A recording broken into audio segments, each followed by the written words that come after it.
Hello everybody, my name is Ryan, and today we're going to do a full top-end rebuild on a crf250r and replace the piston and rings along with valve adjustments. The first thing you want to do is take off the seat, the tank, and then the two front plastic fenders. The second thing you want to do is take off the cam chain tensioner using an 8mm socket. Once you take your cam chain tensioner off, using a 10mm socket, take your valve cover, loosen up your two valve cover bolts. Once you get those bolts off, you can then take the spark plug out and the rear hose in the back. Using a 10mm socket, you can take off the cam hold down bolts. Make sure when you take the cam holder out on both sides, you don't lose this little metal piece in there. Make sure it doesn't fall down into your engine block. Make sure you set everything off to the side in a neat order so you know exactly which side of the cam holder goes on the cam. You can now carefully take your cam out .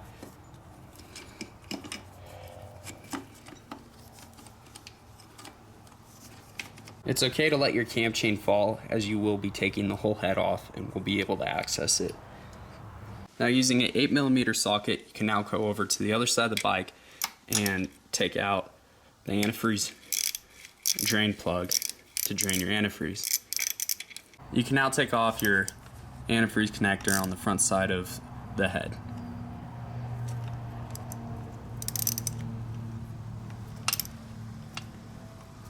Using the same 8mm socket. When you pull the connector out, make sure you don't lose track of the rubber bushing that's inside there.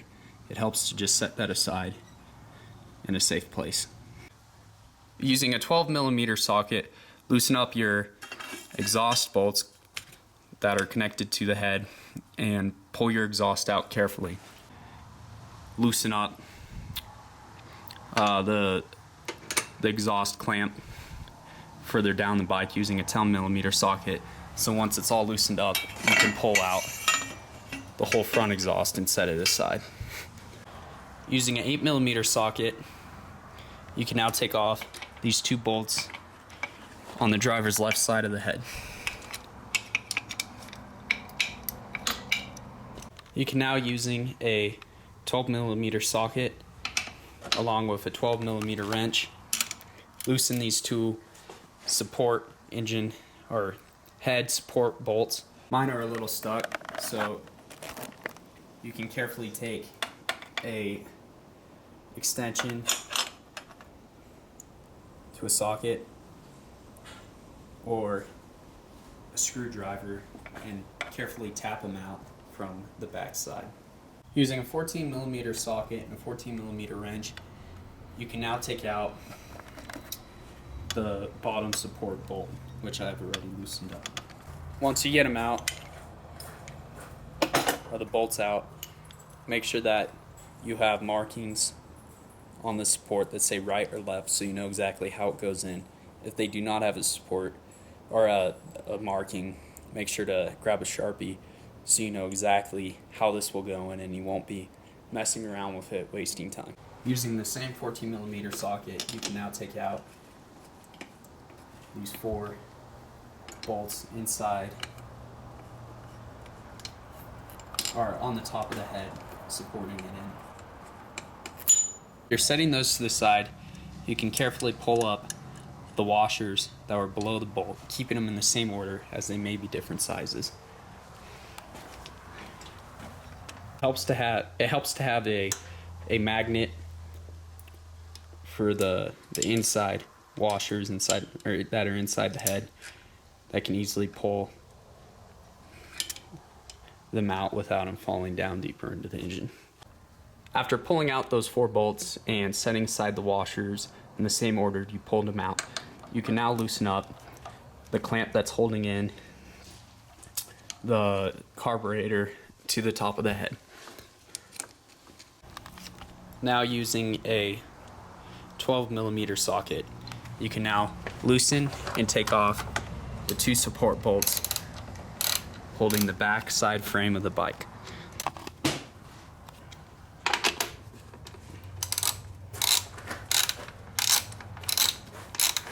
You can now disconnect this hose above the air filter.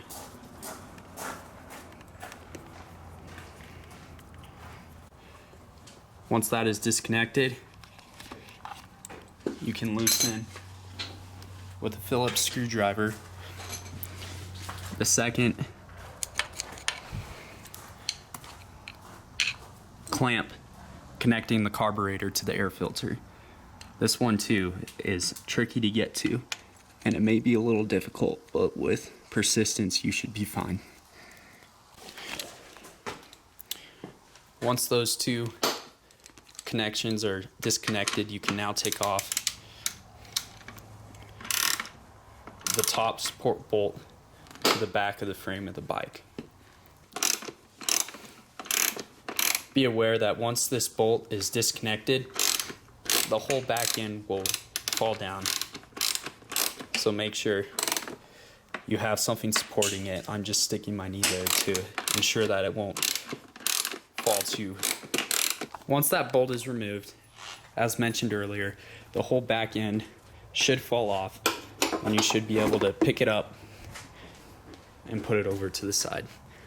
You can now, using a 17mm socket, remove the top bolt to the back suspension spring.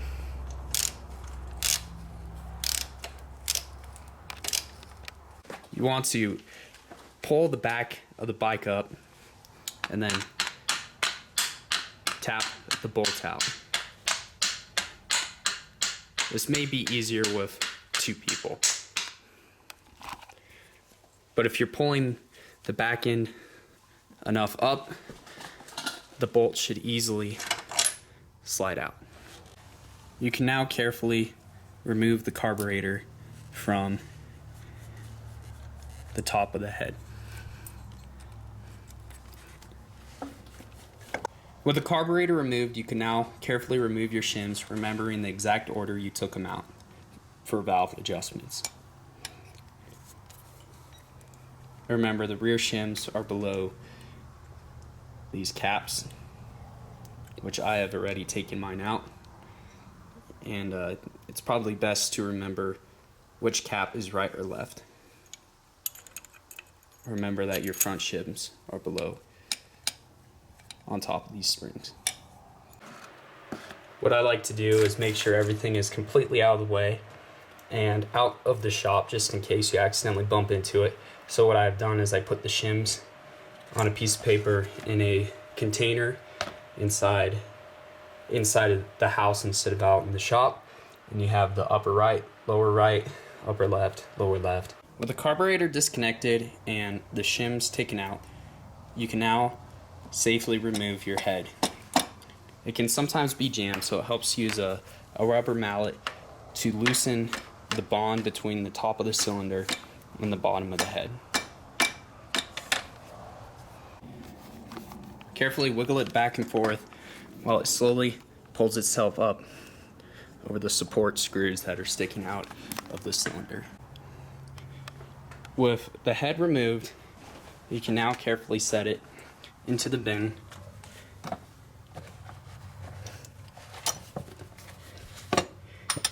Carefully out of the way. To take the cylinder off, there is one bolt on the driver's left side of the bike, and using an 8mm socket, you can carefully remove it.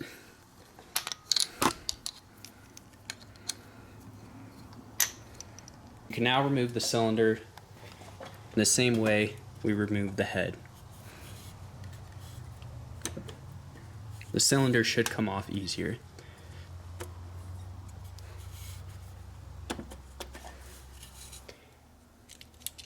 Now, using a digital caliper, you can inspect the width of your bore to see if you will need replacement of a cylinder.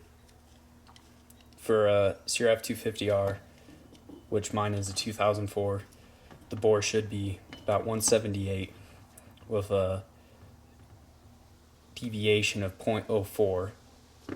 anything beyond that will need replacement. My reading routinely came in at 78.01, so my cylinder is good to keep, and I will just need to replace the piston and rings. So you guys can see in the owner's manual, cylinder bore width should be 78 millimeters to 78.018 millimeters, and the limit is 78.04, and that's what we're looking at. So I should be fine, as I mentioned earlier. One thing to definitely be aware of when removing the cylinder is the dowels, and it's important to remember that below the head and on the top face of the cylinder you'll have two dowels and a diagonal from each other, and below the cylinder you'll have two more dowels on the right side of the engine block. Also important to remember that if you're working with crf250r, you will not have a oil return collar, which is a third dowel that is only on a crf250r. Make sure to be super careful when installing your circlip. It can be accomplished very easily if you just stick one end of the circlip in first and then pull the other end in, straightening it out. Make sure to put your rings on carefully, and it helps to have a ring expander to squeeze the top compression ring apart and put it on carefully. It helps to add a little oil onto the wrist pin before sticking on the fresh piston. What I was saying earlier is it helps to put a little washcloth or something into the engine before taking off the circlip to avoid it from falling into the crank. Just got the cylinder on, squeezing the rings together and carefully moving it back and forth. This can be really tricky, but as long as your rings are properly squeezed together and the piston is seated properly in the cylinder, you should be able to wiggle it on, keeping the cylinder as high up as possible, not letting it fall down into the engine block.